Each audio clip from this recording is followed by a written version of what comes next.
Hello, everyone. My name is David, and thank you for joining me. Tonight, we're going to be diving into another new chapter of the r.e.a.l podcast. So I put this podcast together as a podcast to help people with spiritual growth and development as I grow in my own journey in life. And r.e.a.l to me stands for removing ego and adding light into your life. Because in my own walk, in my own journey, I really, as Jesus says, remove the log from your own eye and you can clearly see the speck in your brother's eye. So it's been very true for me. This chapter is new, and this is relating to Chapter 4, which is getting ready for the full in-depth ascension process.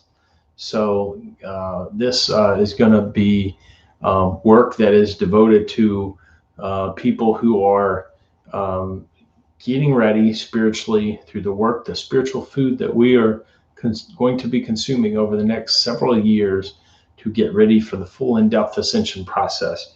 You know, whether you're a Christian, whether you're non-Christian, you might use terms like rapture or ascension or whatever you choose, but many cultures do believe that there is going to be a window of ascension, although we don't know exactly how that's going to happen. And I was given that by Spirit, that is something that I need to help prepare people for. And so this is the first installment in that, which is very exciting. And this is on the love vibration. And this is probably one of the hardest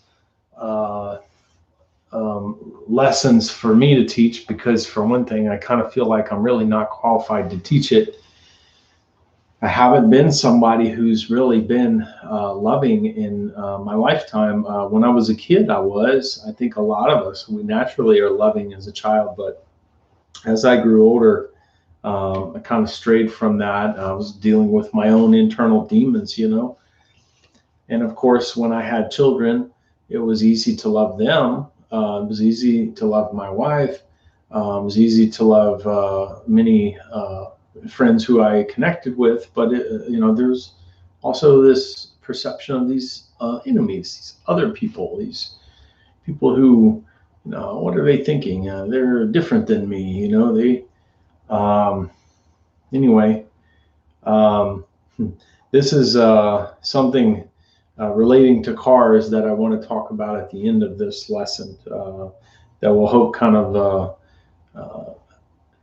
listen. If I can shave 10 years of hard struggles off of your life, I'm willing to do that by 10 minutes of my story of how much pain I went through. And if you're able to listen to that and apply it, then it can help you.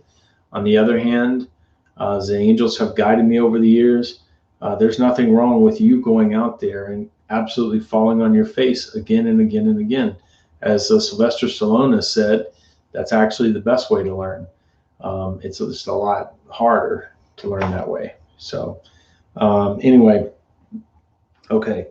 Guys, this is a message that I got. Before we do this, I always like to start by some breath work. So you get comfortable in your chair, take a few deep breaths.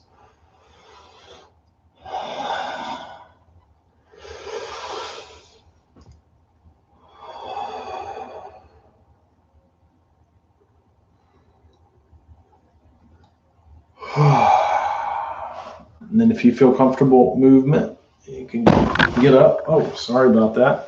I almost fell out of my chair. Any type of movement you want to do to relax. So now I invite you to join me in this space. We open our souls to receive this information. You belong here with me. And I'm going to read this reading that I got. This is from a message I got a few months ago. And I'll probably go slow and might reread certain passages because it's pretty powerful.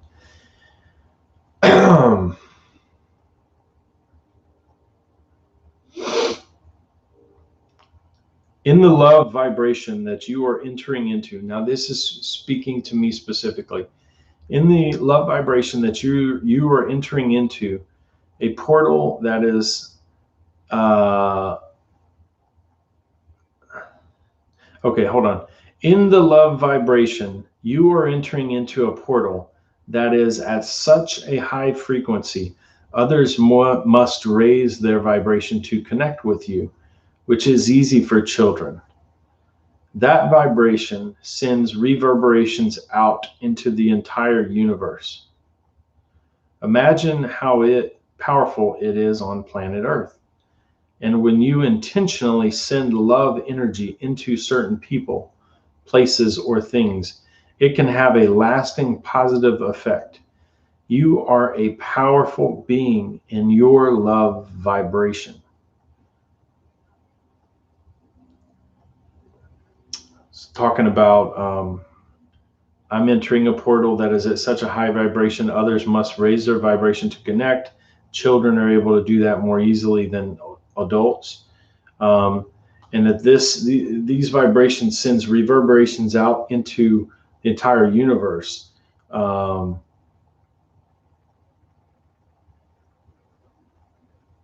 The love vibration.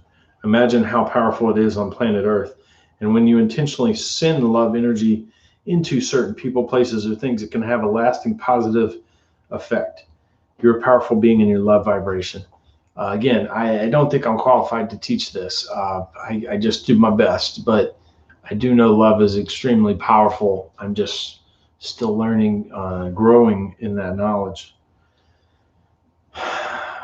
Mother Earth receives your energy and intention in a different way. She's counterbalanced by negative energy, so it's a matter of light workers coming together around the planet and putting loving vibrations into her en masse. She will absolutely sing with joy once many of these things get aired publicly of the dark manipulation, because the harming of children underground, which I mentioned in other videos, the harming of children underground is the equivalent to her of a smoker's lungs. And therein you see the difference with planetary beings. They are required to produce abundance for their hosting spirits, humanity, while also absorbing and deflecting all of your negative energy towards her. Luckily, they are very powerful beings who can do this. And as you grow in spirit, you'll help them more and more. Okay, so, wow. So this is saying that Mother Earth is actually a living being. And she's feminine. And that she receives our energy intention.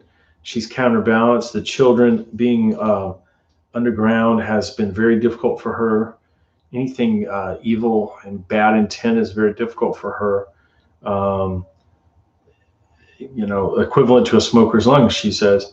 You see the difference with planetary beings, I guess, compared to us as human beings.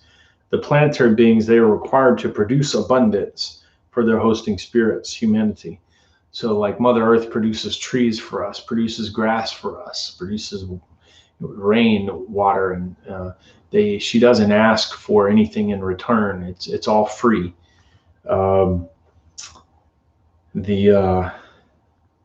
While she does that, she also absorbs and deflects all of our negative energy towards her. What do the intuitives say? If you've got negative energy, send it into the earth, and Mother Earth is able to deal with that. Very fascinating.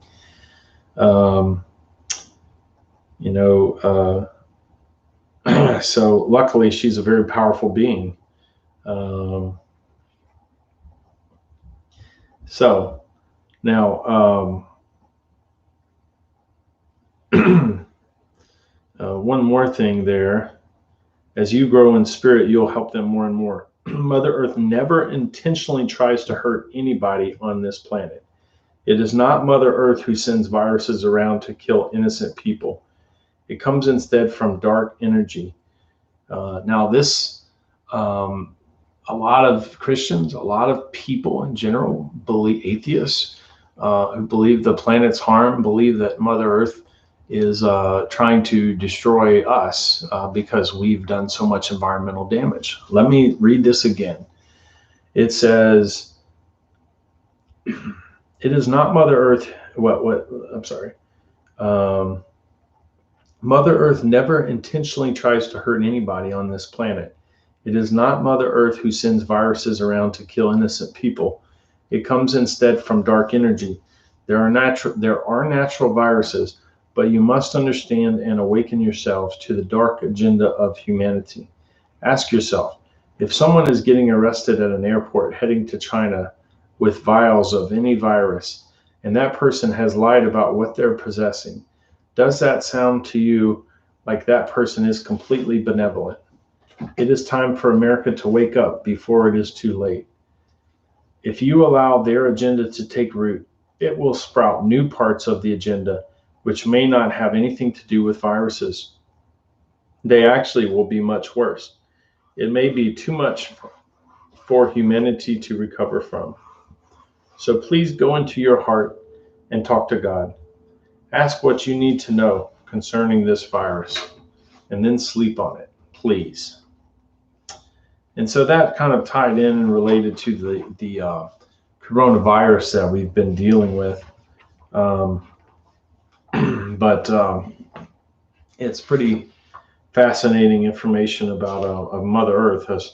I've never thought of Mother Earth as an actual being, but yeah, and she is a being, and she does love us very much, and uh, works Mother Earth, Father God, work in tandem together, and on this planet, I'm still learning, guys. I'm still learning, but I just want to share this information that I get um, always. So I had talked earlier about this idea of the car, and this came to me very recently. That as we think about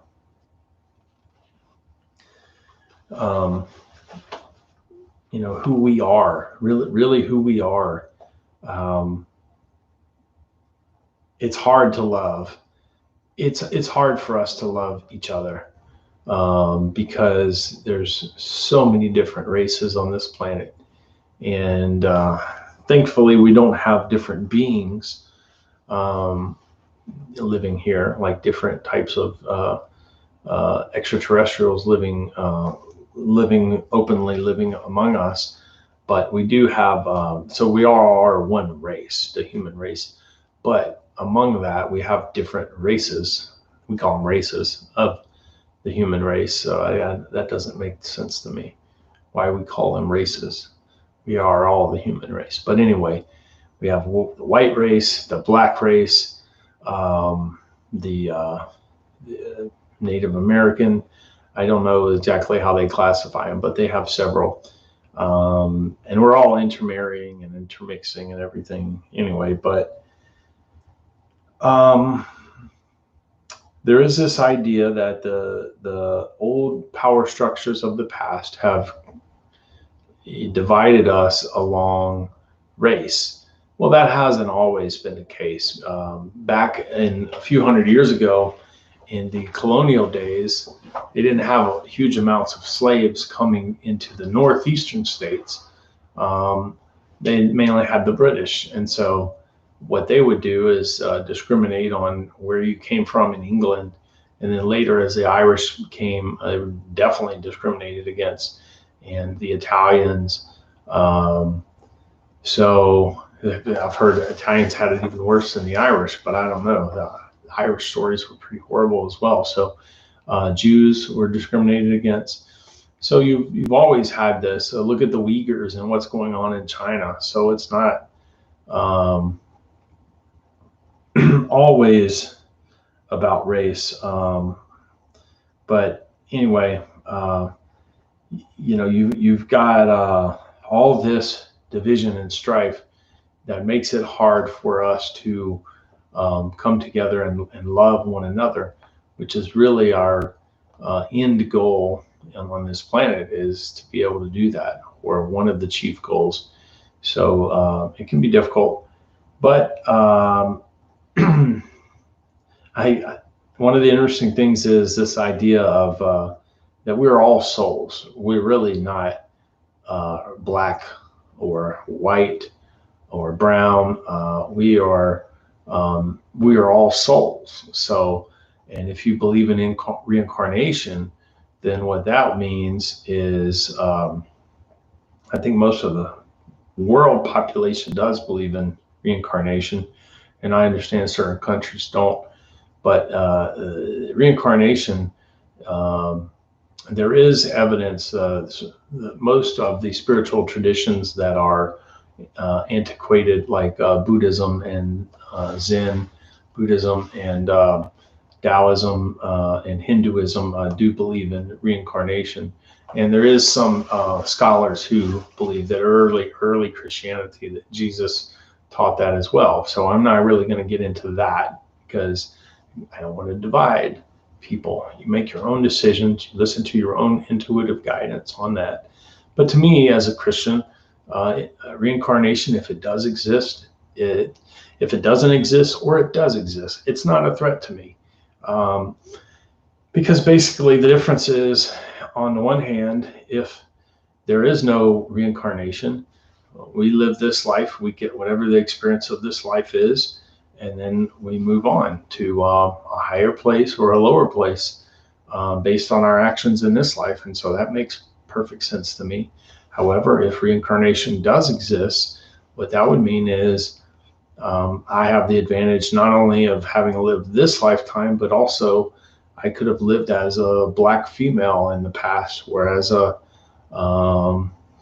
Native American in the past, and or even off planet. A lot of people believe. So anyway, there's a lot of evidence of people who have little children who know just strikingly amazing things about somebody from the past that they should have no knowledge of. And so that's why I've come to say, as a Christian, we've got to get past this idea in our church that reincarnation as a threat in my particular walks with Christianity. And so it's not a threat to me because I can have those experiences. I can have an understanding of having lived in the past as somebody else. And so I guess the point is, no matter what, and it doesn't really matter if you're reincarnated or not, you're still a soul. You're always a soul. And so you're like a soul, and you're in a car, and my car that I'm driving is white color, and this person's car is a black color, and this person's car is a caramel color car, and they're driving that car. And so if they're have reincarnated in the past, that's the equivalent of saying that they used to own a different truck. So I've owned a white car, I've owned a black truck, I've owned a gold car, and a silver car, and a white truck, and a dark gray car. So if that's the reincarnation equivalent, that's 7 different experiences. In other words, hold the mirror up. And I want to have some artwork on this, but I don't think I can find it. I think I'll have to find a wonderful artisan who can craft that for me, because unfortunately, I don't think I can find this on the internet. But if anybody finds one, shoot it to me. I want to give the artist credit, and I want to let them know, because what I want to see is a mirror of a white person looking into the mirror, maybe a male like me, a white male, looking into the mirror and reflecting a black female, or something other combination of that, because that's the truth. That is the truth, that we are one. We are one on this planet. It has become strikingly clear that that is one of the key messages. Gosh, people, it's one of the hardest messages. This is 2020. We're dealing with coronavirus. We're dealing with Black Lives Matter. We've got, I saw today, there was a Black Lives Matter protest still going on in August in Los Angeles. And then they went by this other protest that was like, oh my gosh, this is a Child Lives Matter. They are protesting child sex trafficking, which is all the knowledge is exploding. And the Child Lives Matter protesters numbered, I want to say there were 300 of them. I mean, it was massive. I saw 300 Child Lives Matter protesters in Los Angeles. I saw another 300 in London, England. I saw another 300 in Canada, and I think the last one was Australia. I mean, that's unbelievable numbers, and I only see that growing. Got to be honest, that's shocking to me how many people are starting to come out to support these children. And maybe that's where it begins. I mean, child lives matter. So that kind of crosses all boundaries, because one of the things that we have all been as children, we all remember that innocence. And maybe that's why they come out, is because you're trying to take something, you're trying to take that innocence from that child, and we won't allow that. Maybe it allows us as adults to come together and heal. And in fact, I believe it does, because I had another video. Um, that video is called, I think it's called it's called The Children. And then you'll see the tag, the T-shirt, Don't Tread on Children, because that dream that I had, it was a community dream where people were learning about this pedophilia and stuff, and it was so bad. Look, man, I can tell you, because I'm intuitive, people don't know nothing yet. The worst is yet to come, because we haven't seen the evidence in the sense of like videotapes of actual. But when that comes out, oh man, people are going to go crazy. There's going to be anger there, but behind it, there needs to be healing. There needs to be love. And that's what my dream saw. There's a black lady in the dream, and it was like a funeral scenery. There was white people in the dream. They were coming together to heal, and to just deal with the trauma of what happened to these children. So we've all been children before, and that's that innocent place. I remember at one point I knew someone, and she had a daughter in the South, in Alabama, I think it was, and she had said, I have a daughter that is white, and she's 3, but her friend at school, at daycare, is a black boy, and I'm going to tell her, that's okay. You guys can be friends, but when she gets older, it's not, kind of what you want to do. And I was just thinking, I had a problem with that back then, but now, anyway. So I'm going to end it there, guys. I hope this message hits home, and I'll try to add any links in the description that I can. Y'all have a great night. Oh, one more thing. I do have Love Matters shirts that are available. So I know Black Lives Matter. I know Child Lives Matter. But you know what also matters is Love Matters. So those links, and I can do bumper stickers, and I can do shirts. I love to see people go protest, not protest, but rally for love in the streets, man. Love matters. Love really matters. Love is not weakness. That's one thing a lot of people think love is weakness. I think there might be the work of the old power structures of the past that have led us down that path, because nothing is actually further than the case. Love is not a weakness at all.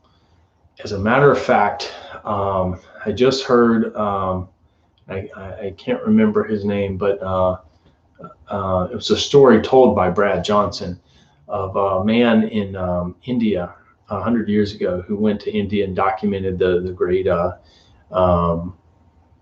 teachers of India.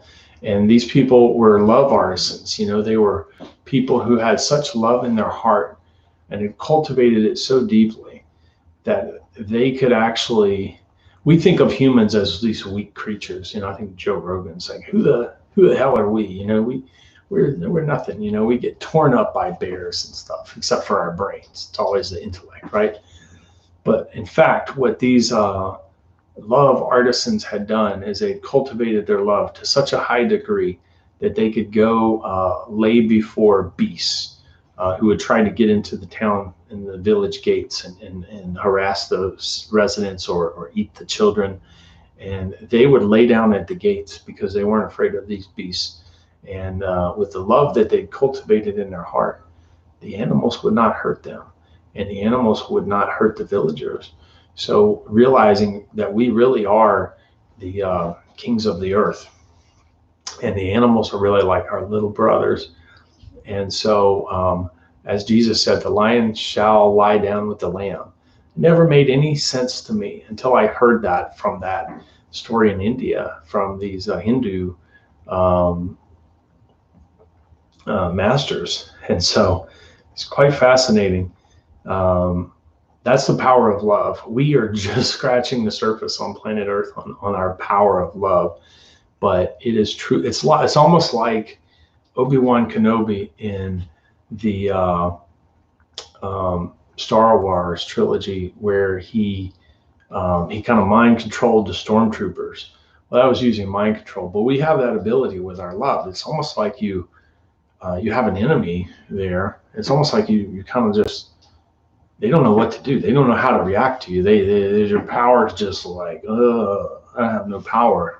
They don't know how to react to us when we are in our true love vibration, and that can change the planet. So, as I said, I'm still learning. I do want to share what little knowledge I do have, and please, if you can, in the comments section, add to the story. I love to hear your stories and make this a real conversation, so we can understand as a collective. I want the r.e.a.l podcast to become more of a collective of individuals. And I know it's new, but and I know it's different content, so it may be hard to reach the right people. But I believe if this is in your sights right now, that this was meant for you. And I hope you have a blessed day. Take care.